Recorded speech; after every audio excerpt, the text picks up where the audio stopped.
আছে। তোমার মনে হয় না চাইনিজ যে অ্যাপগুলো ছিল, ব্র্যান্ডগুলো ছিল, আমাদের এখানে বন্ধ হয়ে কোনো লাভ হয়েছে? অবশ্যই লাভ হয়েছে, ইটস ডেফিনেটলি লাভ হয়েছে 100%। ইনিশিয়েটলি এটা আরো অনেক আগে করা দরকার ছিল। তার কারণ আমি তথ্য বা ডেটা দিয়ে কথা বলতে ভালোবাসি। মনে করো চাইনিজ অ্যাপ, একটা অ্যাপ ছিল চাইনিজ অ্যাপ, টিকটক, নাম শুনেছেন তো? কি করতো সে? ভিডিও বানাতো, ভিডিওতে নানান টাইপের জিনিস দেখতাম, আমরা মজা পেতাম, সময় তো বেরিয়ে যেত, মানে টাক টাক করে উপরে করছি। শর্টস স্ক্রোলিং ভিডিও, হ্যাঁ, ওখান দিয়ে কিন্তু শর্টস এসছে। ঠিক আছে, তো শর্টস ভিডিও প্রথম টিকটক করেছে। টিকটকের মতন কি সেই সময় আর কোনো অ্যাপ ছিল না? না, কে বলেছে? না, টিকটকের সময় যখন ও এসছে তখন কেউ ছিল না। তারপরে তো তারপরে আস্তে আস্তে আস্তে অনেকগুলো হয়েছে, অনেক অনেক। এখন তো ইনস্টাগ্রাম, ফেসবুক তো সব ওটারই একটা, মানে কি বলবো, মানে ওখান থেকেই ওই জিনিসটা নেওয়া। শর্টস এর কথা বলছি না, আমি বলছি টিকটক যেরকম কাট করে, মানে ক্রিস্পি যে কন্টেন্ট তৈরি করে, সেরকম মানে ছোট ছোট ভিডিও, সেরকম অনেক অ্যাপ তৈরি হয়। অনেক এসছে, অনেক। টিকটকের মালিকের যা অ্যাসেট আছে পাকিস্তানের জিডিপির থেকে বেশি। The richest percent of the China, টিকটকের মালিক 24 या maybe 26 according to the Forbes magazine, the richest percent. TikTok video করছে, ঠিক আছে, ইন্ডিয়া থেকে ব্যান্ড, ঠিক আছে। কি করে ইন্ডিয়াতে যদি ব্যান্ড না হতো, ওয়ার্ল্ড নাম্বার রিচেস্ট পার্সন হতো টিকটকের মালিক। টিকটক কি এরোপ্লেন বানায়? সফটওয়্যার, তেল, সিমেন্ট, মোবাইল। আমাদের আনন্দ মাহিন্দার নাম জানেন? আনন্দ মাহিন্দার কত কোম্পানি আছে? Software, tech Mahindra, Mahindra Kotak bank, তারপরে রিয়েল স্টেট, ফাইন্যান্স। মাহিন্দার গ্রুপের যিনি আছেন, আনন্দ মাহিন্দার ব্যক্তিগত যে মাহিন্দার গাড়ি কত ভালো, তো ওনার ব্যক্তিগত 6 to 7 বিলিয়ন আছে। টিকটক সামান্য ভিডিও তৈরি করে সেকেন্ড মেবি কত 480 সামথিং বিলিয়ন ডলার কি বিক্রি করছে সে? সময় বিক্রি করছে বলতে গেলে। ডেটা। ডেটা?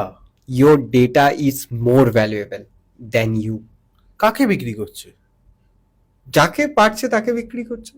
যে ওকে টাকা দিচ্ছে, যে টাকা দিচ্ছে। দেখো এইটা কিরকম ভাবে চলে, টিকটক তো আমেরিকাতেও চলছে। হ্যাঁ, তো আমেরিকা ওর উপর ল এন্ড এনফোর্সমেন্ট এজেন্সি দিয়ে পেনাল্টি লাগাচ্ছে। একটা কথা বলি, দেখো বিষয়টা এরকম দাঁড়াচ্ছে, টিকটক চাইনার, সেই ইন্ডিয়া থেকে ডেটা নিচ্ছে, চাইনাকে পাঠাচ্ছে। তুমি কতক্ষণ টিকটকে স্ক্রোল করলো, তোমার কিভাবে ভিডিও দেখতে পছন্দ, ওখানে সব রকমের কন্টেন্ট, ঠিক আছে। এটা দিয়ে চাইনার মানুষ একটা, তো মানে চাইনার গভর্নমেন্ট যদি কোনোভাবে কোনো ম্যালওয়্যার ওই টিকটকের মধ্যে পাঠায়, তাহলে আমাদের ফোনগুলোর ডিটেলস তো তারা পেয়ে যাবে। যেই ফোনে আমি টিকটক রাখছি সেই ফোনে আমি গুগল পে রাখছি, যেই ফোনে আমি টিকটক রাখছি সেই ফোনে আমি নেট ব্যাংকিং করছি, ফলে তারা কুকিজ বা রিমোটলি অপারেট করে, তো স্ক্রিন রেকর্ডিং হিসাবে তো দেখাই যেতে পারে। শুধুমাত্র এই পৃথিবীতে চাইনার ডেটা কারোর কাছে নেই। প্রত্যেকটা দেশের ডেটা প্রত্যেকটা দেশের কোনো না কোনো জায়গায় ডোমেনে পড়ে আছে, কিন্তু চাইনা হচ্ছে এমন একটা দেশ যার ডেটা পৃথিবীর কোনো দেশের কাছে নেই। অ্যামেজিং। কিভাবে?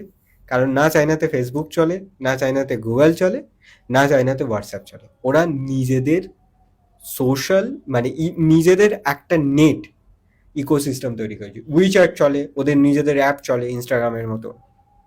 তো ওদের ডেটা কোথাও যায় না।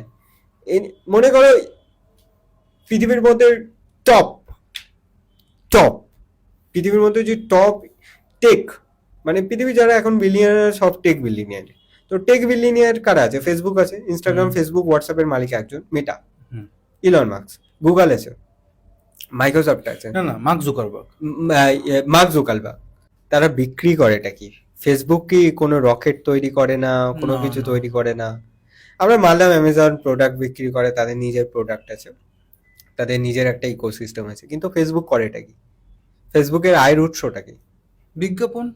শুধুমাত্র বিজ্ঞাপন নয়, ফেসবুকের আয়ের উৎস হচ্ছে ডেটা। সাবস্ক্রিপশন বা বিজ্ঞাপন ফেসবুকের আয়ের উৎস, কিন্তু সেটা একমাত্র উৎস নয়। তার কারণ ফেসবুক আরও এক জায়গা থেকে রোজগার করে, সেটা হচ্ছে আপনার ডেটা বিক্রি করে। কাকে বিক্রি করে? যে কোনো কোম্পানি, আপনি ডেটা কিনবেন, আপনাকে বিক্রি করবে। একদম মানে আমি ফেসবুকে কি ঘাটছি, তার মানে ও সত্যি জানে ওটা? এক্স্যাক্টলি জানে। আপনার পলিটিক্যাল বিলিফ কি, আপনি লাস্ট টাইম কাকে ভোট দিয়েছিলেন, আপনার সেক্সুয়াল ওরিয়েন্টেশন, আপনি বিল্ডিং এর কোন ফ্লোরে থাকেন, আপনার হেলথ কন্ডিশন, আপনার রিলিজিয়াস বিলিফ, আপনার পার্সোনাল নাম্বার, আপনার ফোন নাম্বার, আপনার ইমেল নাম্বার।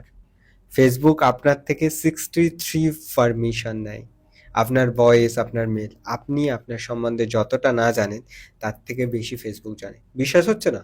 ঠিক আছে, জানা। প্লে স্টোরে যাও। আমি আমি হ্যাঁ, প্লে স্টোর। অ্যান্ড্রয়েডটা দে, না না, অ্যান্ড্রয়েডটা। ওটা না, তুমি এটা দেখাবে, আমি বলবো। না আমি এখানে লাইভ রাখছি, আমি কেন হুম, বলছি লাইভ হুম। রাখছি। আমি প্লে স্টোরে যাই, বা এখানে আমার প্লে স্টোরে যদি যাই,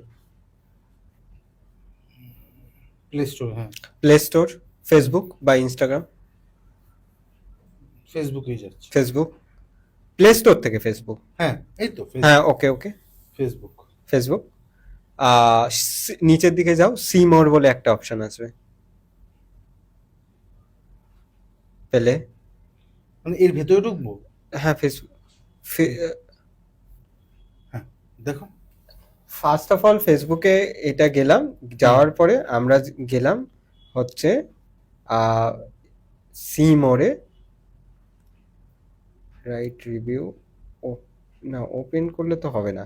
এখান থেকে সি মোডটা কোথায়, অ্যাপ সাপোর্ট, এই অ্যাপ সাপোর্ট, অ্যাবাউট, এখান থেকে অনেকটা সময় তো এখানেই নিয়ে নিল।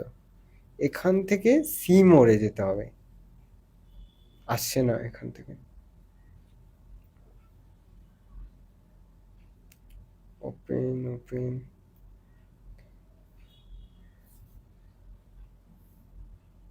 এটা পরে আমরা অ্যাড করে দেব।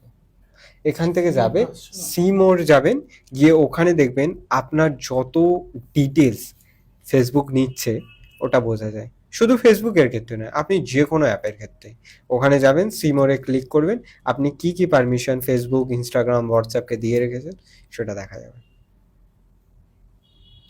আপনি মনে করছেন যে আপনার ডেটা বাইরে যাচ্ছে না, কিন্তু আপনার পুরো সবকিছু বাইরেই আছে। মানুষকে সতর্ক হওয়া দরকার আজকে। কিছুদিন আগে, আমি জানি না তুমি শুনেছো কিনা সাকিব, এপ্রিল মাস থেকে 8 এপ্রিল নাকি বলছে নাকি মেটা নাকি ইনস্টাগ্রামের সব মেসেজ বা মেসেঞ্জারের সব কিছু মেসেজ পাবলিকালি করে দেবে। এটা শুনেছো তুমি? মেটার অফিসিয়াল মেল থেকে এসছে? না, এটা বড় বড় টেক যারা আছেন আমাদের, যেখানে গুরুজি আছেন, টেক থিঙ্কার না কি একটা আছে, নামটা আমি একদম ভুলে যাচ্ছি, সরি একদম। তারা বলছে যে, গুরুজি বলেনি, আমি অন্য একজনের বলছি, যারা এরকম গুরুজির মতো কাজ করছে, টেক ব্যাপারটা নিয়ে কথা বলে, ইউটিউবার ইন্ডিয়ান, তারা বলছে 8ই এপ্রিল মনে হয়, থিঙ্ক মনে হচ্ছে, সে আর পর থেকে নাকি সবকিছু নাকি অ্যাভেলেবেল হয়ে যাবে, সব ডেটা সবার জন্য। হ্যাঁ মেসেজের জন্য, যারা যেমন ভাবে চাইবে সেটা ইউজ করতে পারবে। সেটা এখনো না না না, এর কারণ আছে, তার কারণ আছে। আমাদের দেশে একটা নতুন অ্যাক্ট এসছে, DPDP act, digital personal data act. মনে করুন 2023 সালে, তো ওর রুলটা এসছে এবং রুলটা এনফোর্সমেন্ট করা হচ্ছে। সো সেই রুলস এনফোর্সমেন্ট অনুযায়ী হয়তো যে আমার ডেটাটা কোথায় যাচ্ছে, মেসেজের ডেটা না, আমার ডেটাটা কোথায় যাচ্ছে, কিভাবে কাজে লাগানো হচ্ছে, এইটা হয়তো ওপেন করা হবে। আপনার ডেটাটা আপনি কোথায় গিয়েছেন, কিভাবে গিয়েছেন, বা কতটা গিয়েছেন, সেটা আপনি জানতে পারবেন। আমাদেরকে বলছে সব মেসেজ তুমি ডিলিট করে দাও যদি কোনো রকম বাজে মেসেজ কাউকে করে থাকো। আপনি একটা কথা জিনিস মনে করেন, ইন্টারনেটে কোনো জিনিস একবার গেলে সেটা কখনো মোছে না, সেটা কোথাও না কোথাও সার্ভারের থেকেই যায়। আমরা মনে করেছি যে আমরা চ্যাট ডিলিট করলে সেই চ্যাটটা আর দেখা যায় না, কিন্তু যেই মুহূর্তে আপনি আপনার আইপি অ্যাড্রেস দিয়ে লগ ইন করেন, সেই মুহূর্তে আপনি আপনার ডিজিটাল ফুটপ্রিন্ট ক্রিয়েট করছেন। ডিজিটাল ফুটপ্রিন্ট ক্রিয়েট করলে সেখানে হচ্ছে ইন্টারনেট প্রোটোকল বলে একটা জিনিস আছে, যেরকম কল ডিটেলস দেখা যায়, ওরকম ইন্টারনেট প্রোটোকল বলে একটা জিনিস আছে, ইন্টারনেট প্রোটোকল ডিটেলস। তো সেই অনুযায়ী ইন্টারনেট প্রোটোকল ডিটেলস রেকর্ড, তো সেই অনুযায়ী আপনি কি কখন কার সাথে কানেক্ট হয়েছে, কিভাবে হয়েছে, সেটা দিয়ে আপনার দেখা যায়। যেমন মনে করুন আপনি কাউকে কল করলেন, তো সেই কল আপনি ব্ল্যাক লিস্ট করে দিলেন বা আপনার ফোন থেকে করলেন, কিন্তু সেটা আপনার যে অপারেটর থাকে তার হিস্ট্রিতে থাকে। সেইভাবে আপনি যখন ইন্টারনেট প্রোভাইডারে করছেন, আপনার সেই আইপি দিয়ে সেখান থেকে তো তোলাই যেতেই পারে। ইন্টারনেটে যদি কোনো কিছু যায় তাহলে সেটা কখনো ডিলিট হয় না।